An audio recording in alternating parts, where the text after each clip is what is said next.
Well, folks, I had quite the dilemma thinking about what we should play for today's video. I went through the best decks of the format, and while we still definitely have some decks to check out, Yoda Force Red, Kylo LOF Tarkin Town, maybe the on-off deck that gets a top place, a top 8 finish in a PQ, I decided I want to talk about this deck. Piett Red. I personally feel Piett Blue is the better version of Piett. While there's debates on do you use mono blue base or do you use the Colossus, just the fact is the Colossus does lose you one card on your draw. I just feel blue is just so much better because you have access to all of Villainy good control cards, Super Laser Blast, Power of the Dark Side, and you even get the Avenger.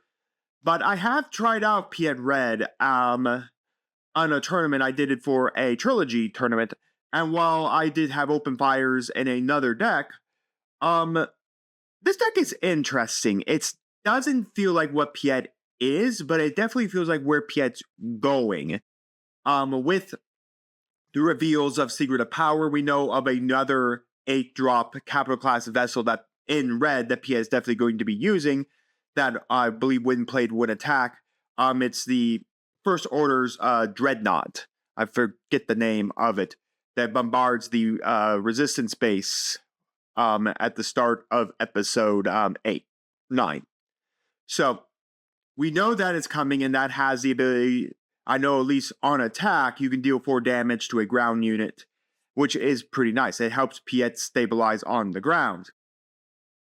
But nonetheless, this feels strange because where to me Piett is more of capital class vessel beatdown, this is more of like a droid swarm beatdown strategy, with the capital class vessels being there as support. So the droids are really up in front with your capital class vessels being supporting of the droids.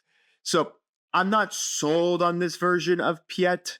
I do think it's pretty interesting. It's pretty fun. It actually does have some pretty big tops and PQs, but am I going to be sold to say this is the best version right now before rotation? Not really. I think, honestly, I just kind of prefer Piett Blue just because, again, those Vigilance Villainy cards are just really, really good. Like Super Laser Blast, like I said, Power of the Dark Side, even Rivals Fall,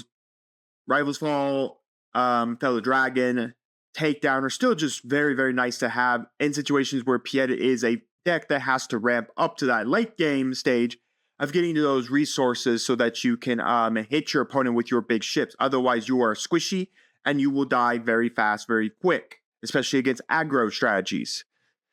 So let's take a look at Piett Red, the deck, and then jump to Carabas for a best of 1. Piett is action. Front side, tap him, play a capital class vessel. From your hand, it costs 1 less. Most of our vehicles in our space are all going to be capital class vessels. And then epic action at 5 or more resources. You can flip them over for 2/7. All your capital class vessels cost 2 less to play. That's basically it. One problem?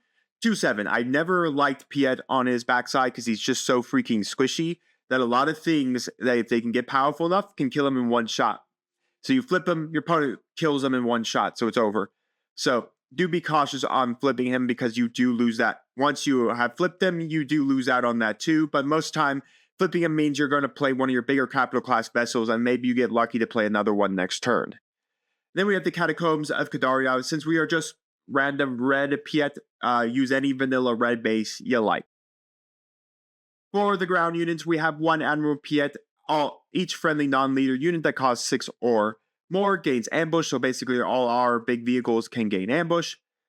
We have triple DRK1 probe droid. We can delete any non-unique leader upgrade. Non-unique upgrade. 2 HK-47s. When the enemy unit is defeated, deal 1 damage to controller base. Triple OM Series Officer, when defeated, deal 2 damage to a base. Triple Viper Droid, when play, look at your opponent's hand. And then triple Super Laser Technician, when defeated, you put this card into play as a resource and ready it. 4 hour space, triple Vanguard Droid Bomber, when played, if you control another separatist unit, deal 2 damage to an enemy base. Triple NC-30 Assault Frigate. It has Overwhelm and then Raid 1. Triple Ruthless Raider. When played, when defeated, deal 2 damage to an enemy base and 2 damage to an enemy unit.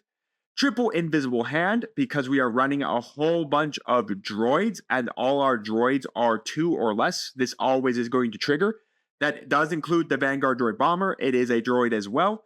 When played, when this unit completes an attack and survives, they have started to put that "and survives" the parentheses around when a unit completes an attack, because previously, if you didn't have that "and survives," I could swing this into my opponent, kill it, and then, because technically I did complete an attack with it, technically we died, but technically I did complete an attack, I do get that thing. So the "and survive" is there to tell you that you can't just swing it into your opponent's thing and have it murked off and then go searching. You may search the top 8 cards of your deck for a droid unit, reveal it, and draw it. If it costs 2 or less, you can play for free. Basically, that's the stick of the game. We're going to search droids, and we're going to play them for free. Triple Invasion Control Ship. Again, since we're in the droid ideology, each friendly droid just gains Raid 2. So it's really nice. So everything on our board can just gain Raid 2, which is really nice. And again, we have a lot of like heavy hitters. Like this can go up to being a 5, 4, 4, 4, and then this will go up to being hitting on 4 as well. So that's the stick of the game with Piett Red right now. It's kind of like a droid beatdown strategy where you're using the Invasion Control Ship to buff up your droids so that you then can punch your opponent in the face with them. 3, Devastator, the Hunting Rebellion one. Assign all indirect damage you deal to your opponent. We're just going to be able to only assign the indirect damage from this Devastator. And then finally, 2, Devastator from Spark of Rebellion.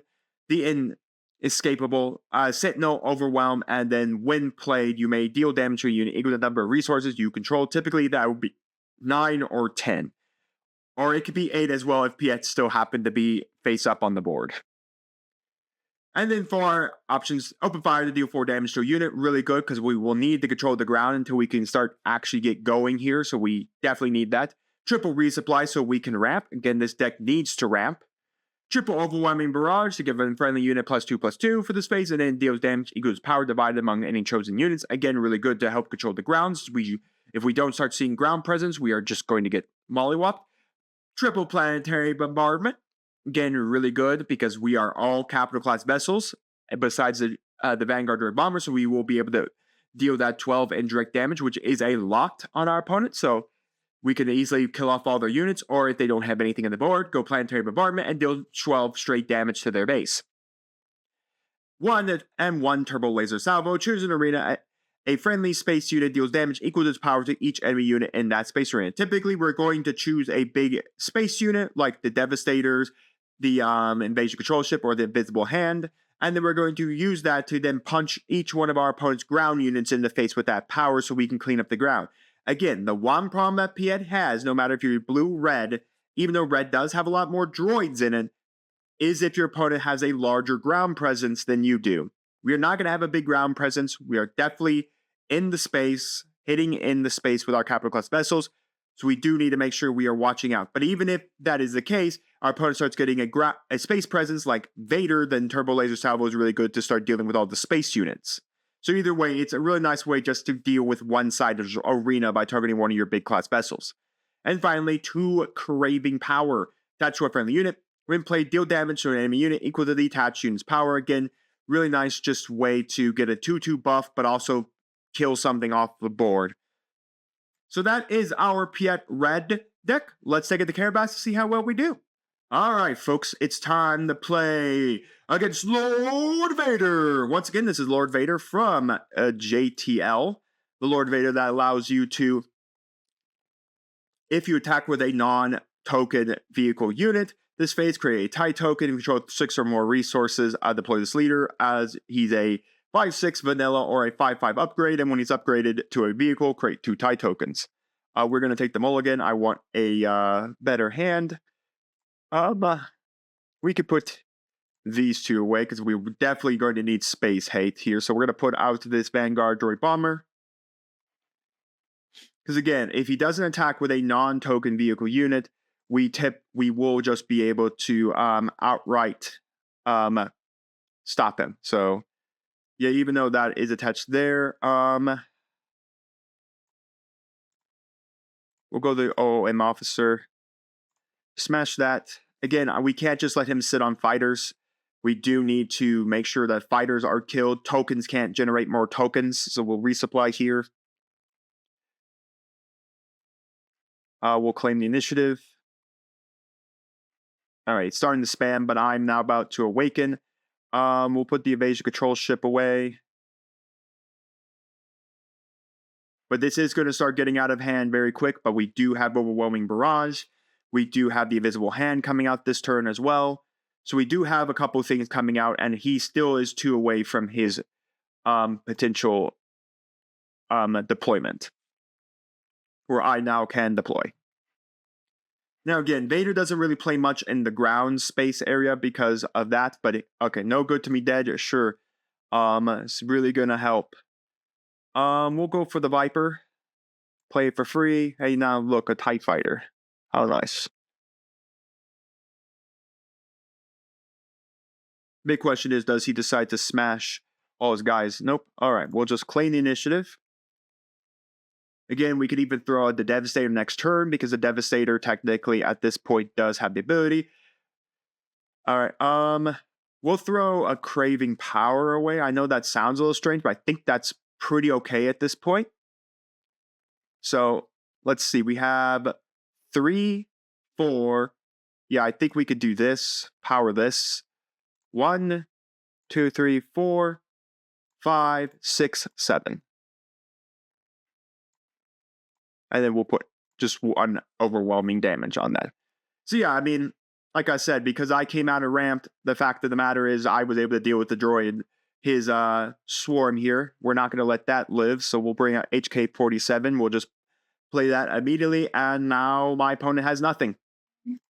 So that's the way to control Vaders nowadays, kids, is just literally do whatever you want with them. We'll put the probe droid away. We can drop the invasion control ship. This Vader can only come out on the ground.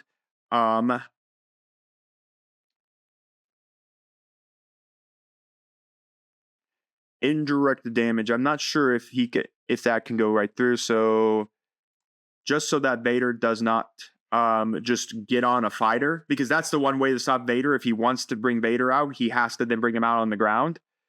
So then we can do that. We can do this to make all of our droids, the probe and HK-47, have now raid 2 on their front sides. So we can smash 5 damage there. And then because I know Piett will technically survive the attack on Vader, we can do that. And again, HK-47 did see that die. So we technically, he actually saw 2 things die. So we did do 2 damage to the base. And then at this point, I guess we could put this away. I mean, we can go planetary bombardment. Yeah, we were going to win that one. Well, folks, there you go. We played against Vader TIE Swarm. Again, Vader yellow. So, you know, it wasn't too bad. I still, in my heart of hearts, just feel Piett is a lot better and blue. And in LOF, we did get 2 new capital class vessels for blue and for red. While I think the First Order big vessel is going to be a lot more better than the blue one having the ability to stun lock your opponent until they deal with the capital class vessel is still very nice, in my opinion. And like I said, the red one that 8 costs that can deal 4 damage on the attacker on the ground unit should not be scoffed at either. But do I like this version of Piett? It's a fun version, don't get me wrong. I mean, it can do things right. If you see your lines right, and you ramp right, and you see everything you need, then it's a great deck. Like, immediately getting out the invisible hand, and then starting to play all your droids out for free basically means that you can make an entire ground presence besides HK-47, because he's a unique unit, out pretty fast. And as long as you see, like, overwhelming barrages and your turbo laser salvo to help you in that turn 5 game, you can do that. Again, a lot of it happens on stability that you don't immediately just straight up die before you get Piett going. So that means that you have to be able to see at least a turn. You should be able now in this deck with a lot of 2 costs to see turn, and you need to see one of your 2 ramp cards so that you can ramp into 5 so you can drop Piett quicker so that Visible Hand can come out on 4 instead of 6. Really does help. So on your turn 4, which is actually you're now at 5 energy, because of your ramp, that you can you would be able to bring this out before, leaving you still with 1 active energy, but still that's not going to really matter. But still, that is pretty nice. So overall, I like the deck. Don't get me wrong. I like the deck and what the deck does. It's basically droid spam. But for me personally, I'm probably always going to be more of an enjoyer of Piett Blue more than an enjoyer of Piett Red. But again, a lot of this stuff is going to be in rotation. A lot of this stuff will be with us. We are going to lose a good chunk of it, so we'll have to see what Piett really looks like after rotation, because that's really where he's going to have to shine, as if rotation actually murks him, and he's only really good and expanded, rather than rotation again. That can easily be buffed by more cards appearing in, later sets, in like Lawless Time, in Home Worlds, and in Ashes of the Empire, where we kind of see what else can really come out to really help Piett in the post-rotation era or rotation 1 era. But as of right now, I'm more sold on blue than I am red. But you guys can let me know your thoughts on the comments. Are you guys more sold on blue than red? Am I really just underestimating the true power of Piett Red? Don't get me wrong, I've seen it win some PQs. It does have some significant tops in the PQ season, so I'm not going to scoff that this deck is good. I just have a preference to blue more than I have a preference to red. But you can let me know all that down in the comments. Let me know your thoughts on the gameplay and all of that. And while you're commenting, do make sure to like the video, subscribe to the channel, and ring the bell so you're notified when my videos go live for you. And we'll see you here next time on Modern Dragons TCG.